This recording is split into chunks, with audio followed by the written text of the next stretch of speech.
शाम ढलने लगी थी और पहाड़ों के पीछे से लाल सुहाना सूरज धीरे धीरे डूब रहा था। दूर तक फैले घने जंगल और ऊंची नीची घाटियों के बीच से एक पतली सी सड़क गुजरती थी जो नीचे एक छोटे से बस अड्डे तक जाती थी। उस बस अड्डे का नाम था काली घाटी बस अड्डा। लोग कहते थे कि इस जगह का नाम सुनते ही पुराने गांव वालों के चेहरे पर एक अजीब सी खामोशी छा जाती थी, लेकिन कोई खुलकर वजह नहीं बताता था। 4 दोस्त शंकर चाचा, विक्रम, सूरज और मनोज देवघर के मेले से अपने गांव सुरसनपुर लौट रहे थे। पूरा दिन मेले में घूमते, चीजें खरीदते और पुराने दोस्तों से मिलते मिलते उन्हें पता ही नहीं चला कि समय कितनी तेजी से निकल गया। शंकर चाचा गांव के सबसे बुजुर्ग इंसान थे जिन्होंने अपनी पूरी जिंदगी मनोज, तू तो काली घाटी का नाम सुनते ही कांपने लगता है। क्या बात है भाई, क्या देख लिया था कभी वहां? नहीं भाई, बस गांव में लोग कहते हैं कि वहां रात के वक्त कुछ ठीक नहीं होता। पुराने लोग तो उस जगह का नाम लेने से भी कतराते हैं। अरे ये सब दादी नानी की कहानियां हैं। आजकल के जमाने में भूत प्रेत कहाँ होते हैं भाई, ये सब अंधविश्वास है। शंकर चाचा ने उस वक्त कुछ नहीं कहा, बस अपनी लाठी घुमाते हुए चुपचाप चलते रहे। उनके चेहरे पर एक ऐसी खामोशी थी जैसे वो कुछ जानते थे जो बाकी तीनों नहीं जानते थे। अरे विक्रम भाई, जल्दी चलो, कहीं आखिरी बस छूट ना जाए, नहीं तो पूरी रात इस बस अड्डे पर ही गुजारनी पड़ेगी। अरे तू भी ना मनोज, हर बात पर घबरा जाता है। अभी तो समय है, चल सीधा चलते हैं, थोड़ी देर में पहुंच जाएंगे। छोटी हो बेटा, इस उम्र में अब इतनी चढ़ाई उतराई नहीं होती मुझसे। पूरा दिन मेले में खड़े खड़े पांव दुखने लगे हैं। सही कह रहे हैं शंकर चाचा, आज मेले में जरूरत से ज्यादा देर हो गई। चलिए पहले बस अड्डे पहुंचते हैं, फिर जल्दी जल्दी घर भी तो जाना है। मेले में जरूरी सामान खरीदते खरीदते और अपने बाकी के काम निपटाते निपटाते चारों को काफी देर हो चुकी थी। जब तक वो काली घाटी बस अड्डा पहुंचे रात के 9:30 बज चुके थे। ये बस अड्डा एक ऊंची पहाड़ी की गोदी में बसा हुआ था जहां चारों तरफ घना जंगल था और नीचे गहरी घाटी। दिन के समय भी यहां बहुत कम लोग दिखते थे और रात के उस वक्त तो पूरा अड्डा एकदम सुनसान पड़ा था। बस अड्डे की एक पुरानी सी छतरी थी जिसके नीचे 2-3 लकड़ी की बेंच रखी हुई थी। एक दीवार पर पुराना मिटा हुआ साइन बोर्ड लगा था जिस पर मुश्किल से पढ़ा जा सकता था, काली घाटी, देवगढ़, कैलाशपुर। एक कोने में एक बुझा हुआ सा लालटेन लटका था जो हवा के साथ हल्का हल्का हिलता रहता था, चर चर की आवाज निकालता हुआ। अरे अच्छा हुआ बस अभी तक नहीं आई, मुझे तो लगा था बस चली गई होगी। हाँ रे, वरना हम लोग बीच घाटी में ही खड़े रह जाते। ये रास्ता रात में अकेला चलना ठीक नहीं है। चलो बेटा, जब तक बस आती है यहीं कहीं बैठ जाते हैं। बस अड्डे के कोने में एक बड़ा सा नीम का पेड़ था जिसकी शाखें हवा में अजीब तरह से हिलती रहती थीं, जैसे कोई उन्हें धीरे धीरे अपनी तरफ बुला रहा हो। उस पेड़ के नीचे जमीन पर कुछ पुराने टूटे फूटे पत्थर रखे थे जिन पर कोई पुरानी लिखावट थी जो अब मिट चुकी थी। विक्रम ने एक बार उस तरफ देखा और फिर जल्दी से नजरें हटा ली।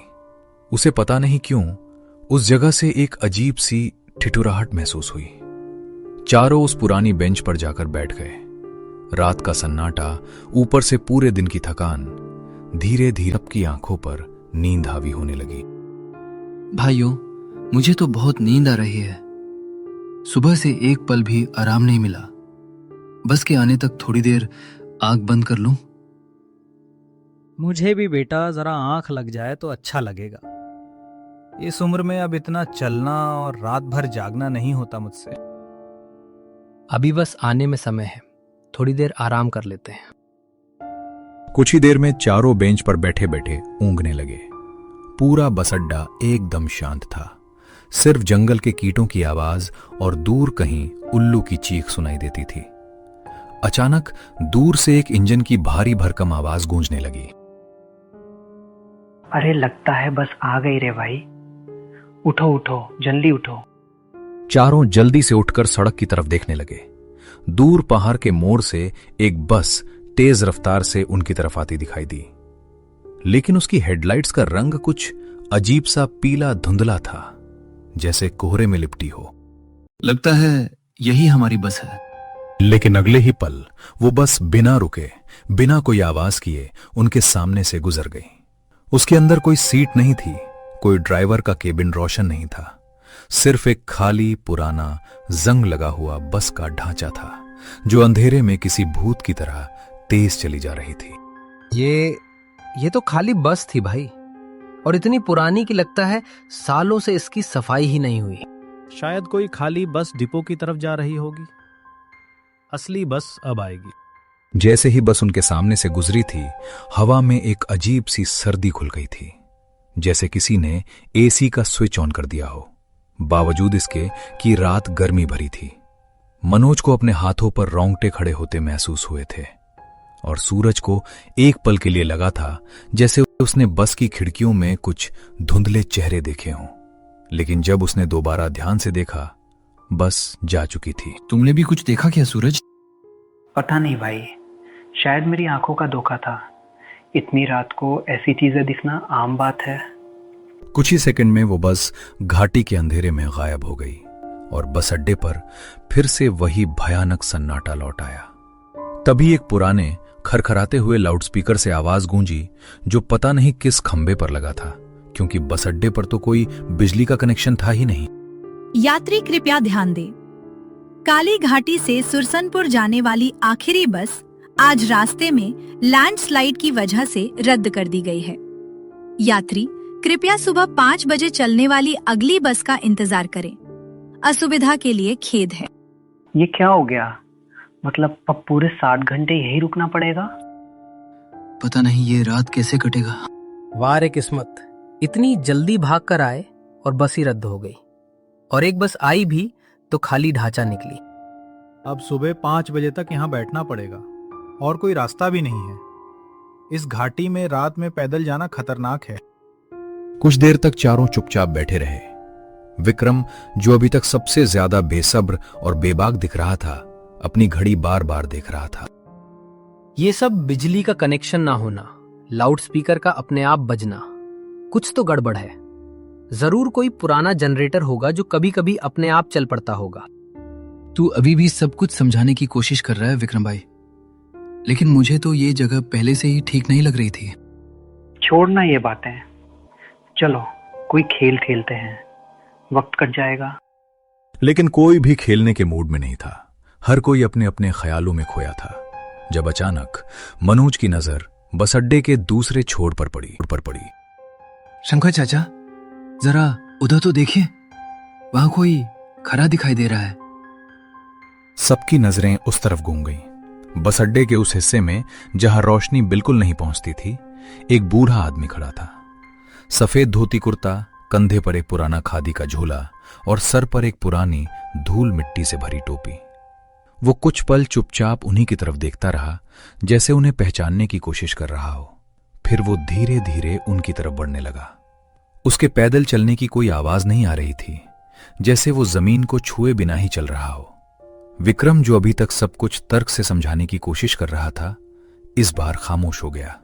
उसकी नजरें उस बूढ़े आदमी के पैरों पर अटकी हुई थीं, और उसने देखा कि नीचे पड़ी सूखी पत्तियों में से एक भी आवाज नहीं निकल रही थी, जबकि हर कदम पर पत्तियां चटकनी चाहिए थीं। बेटा, देवगढ़ जाने वाली बस कब आएगी?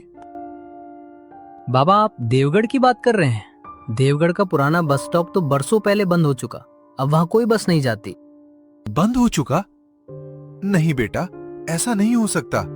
मैं तो आज शाम ही वहां से चला हूं। आज शाम नहीं बाबा, ये बात मेरी समझ से बाहर है। अगर यकीन नहीं है तो मेरा टिकट देख लीजिए। बूढ़े ने अपने झोले से एक पुराना पीला पड़ चुका बस का टिकट निकाला और विक्रम की तरफ बढ़ा दिया। विक्रम ने कांपते हाथों से टिकट पकड़ा और उसमें लिखी तारीख पर नजर डाली। उसके चेहरे का रंग एकदम उड़ गया। क्या हुआ भाई? टिकट में ऐसा क्या लिखा है? शंकर चाचा, ये टिकट जरा देखिए। शंकर चाचा ने टिकट हाथ में लिया, और जैसे ही उनकी नजर तारीख पर पड़ी, वो भी कुछ पल के लिए खामोश हो गए। बताइए ना चाचा, आखिर बात क्या है? इस टिकट की तारीख 20 साल, लेकिन ये कैसे मुमकिन है? रुको, ये नाम तो मैंने पहले भी सुना है। क्या यही वो बस नहीं थी जिसका घाटी में बहुत बड़ा हादसा हुआ था? आपने खुद देखा था क्या चाचा? नहीं देखा था, लेकिन उस जमाने में पूरे इलाके में इस हादसे की खबर फैल गई थी। कहा जाता था कि बस बरसात की रात में फिसलकर खाई में गिर गई थी और उसका ड्राइवर आखिरी वक्त तक अपने यात्रियों को देवघर पहुंचाने का वादा करता रहा था।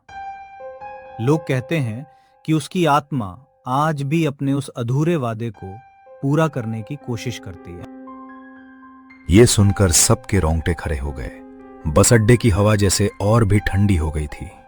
ये सुनते ही चारों की नजरें एक साथ उस बूढ़े आदमी की तरफ घूम गईं। बाबा, कहीं आप उसी बस के यात्री तो नहीं?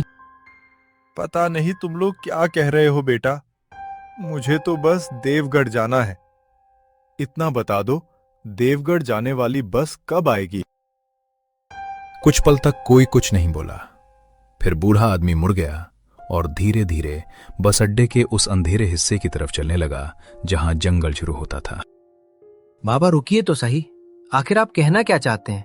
सुनिए तो जरा। मुझे तो अब सच में डर लगने लगा है। 20 साल पुरानी टिकट, ऐसी चीज मैंने आज तक कभी नहीं देखी। मुझे भी अब तक यकीन नहीं हो रहा।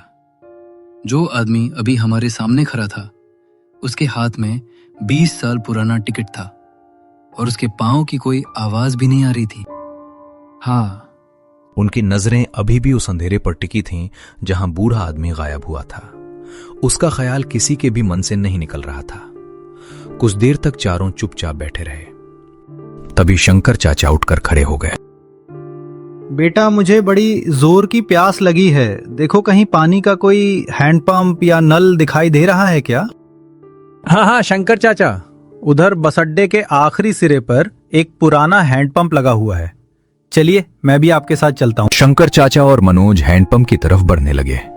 जैसे ही दोनों उसके पास पहुंचने वाले थे, मनोज अचानक रुक गया।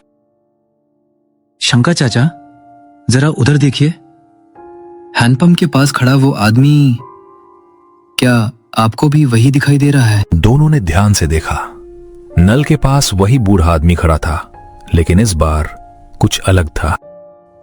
इसका चेहरा पहले ऐसा था नहीं। बूढ़े आदमी का चेहरा अब पहले जैसा साफ नहीं था, जैसे उस पर कई परतें चढ़ी हों। आंखें अंदर धंस गई थीं और उनमें से एक अजीब ठंडी चमक निकल रही थी। मुझे तो इसकी आंखें देखकर घबराहट होने लगी है। चलिए यहां से, मुझे बिल्कुल ठीक नहीं लग रहा। पता नहीं तुम लोग क्या कह रहे हो बेटा, मुझे तो बस देवगढ़ जाना है। इतना बता दो, देवगढ़ जाने वाली बस कब आएगी? चलिए चलिए चलिए।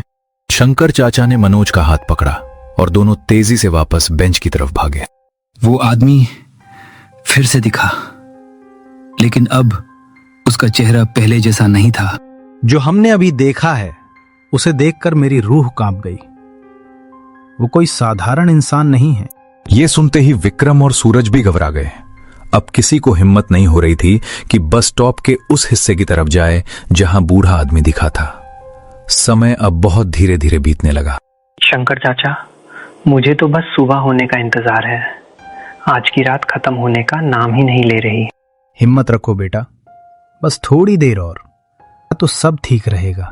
सब अपनी अपनी बेंच और भी पास खिसक कर एक दूसरे से सट कर बैठ गए, जैसे एक दूसरे की गर्माहट और साथ उन्हें हिम्मत दे रहा हो। जंगल की आवाजें अब और भी दबी और भी रहस्यमयी लगने लगी थीं।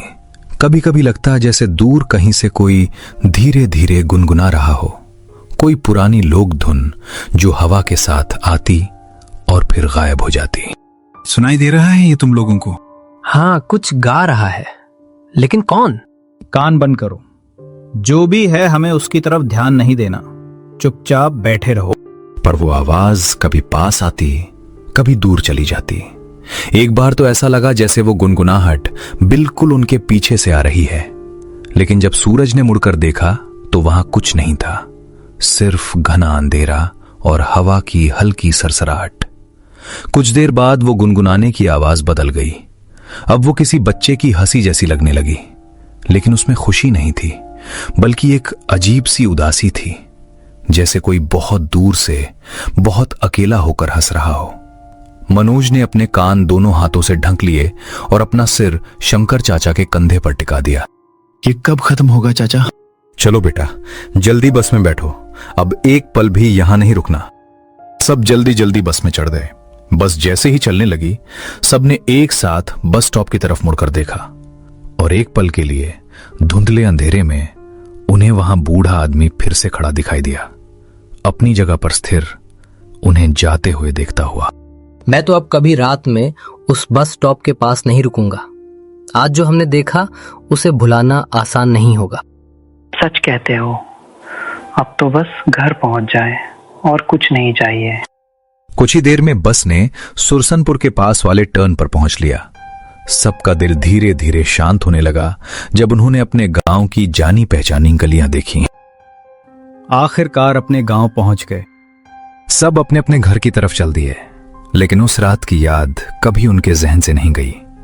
कई दिनों तक गांव में लोग उन्हें अजीब नजरों से देखते थे, क्योंकि उनके चेहरे पर अब भी उस रात की दहशत साफ झलकती थी। विक्रम, जो पहले भूत प्रेत की बातों को अंधविश्वास कहकर उड़ा देता था, अब कभी किसी सुनसान जगह का नाम सुनते ही खामोश हो जाता था। गांव के कुछ बुजुर्गों ने जब उनकी कहानी सुनी तो उन्होंने बताया कि पुरानी घाटी के उस हादसे के बाद गांव के लोग वहां हर साल एक छोटा सा दीप जलाने की परंपरा शुरू करते थे, ताकि उस बस के यात्रियों की आत्माओं को शांति मिले। लेकिन कुछ साल पहले यह परंपरा बंद हो गई थी, क्योंकि नई पीढ़ी के लोग ऐसी रीति रिवाज को मानने से कतराने लगे थे। शायद इसी वजह से वे अब तक भटक रहे हैं। उनका इंतजार खत्म होता ही नहीं। गांव के बच्चे ये कहानी सुनकर सहम जाते थे, लेकिन फिर भी बार बार मनोज से इसे दोहराने की जिद करते थे, क्योंकि डर के साथ साथ इस कहानी में एक अजीब सा आकर्षण भी था जो उन्हें बार बार अपनी तरफ खींचता था।